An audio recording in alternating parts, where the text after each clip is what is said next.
اللہ تعالیٰ اپنے کلام میں کیا فرماتے ہیں؟ اذا زلزلت الارض زلزالہا، جب زمین تھر تھرا دی جائے گی جیسے اس کا تھر تھرانا طے ہے۔ ارشاد فرمایا کہ جب زمین اپنے زلزلے کے ساتھ تھر تھرا دی جائے گی اور زمین پر کوئی درخت، کوئی عمارت، کوئی پہاڑ باقی نہ رہے گا، حتیٰ کہ زلزلے کی شدت سے ہر چیز ٹوٹ پھوٹ جائے گی۔ زمین کا یہ تھر تھرانا اس وقت ہوگا جب قیامت نزدیک ہوگی یا قیامت کے دن زمین تھر تھرائی جائے گی۔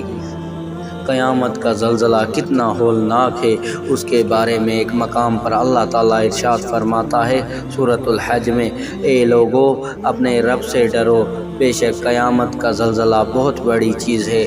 جس دن تم اسے دیکھو گے تو یہ حالت ہوگی کہ ہر دودھ پلانے والی اپنے دودھ پیتے بچے کو بھول جائے گی اور ہر حمل والی اپنا حمل ڈال دے گی، اور تو لوگوں کو دیکھے گا جیسے نشے میں ہیں، حالانکہ وہ نشے میں نہیں ہوں گے، لیکن ہے یہ کہ اللہ کا عذاب بڑا شدید ہے۔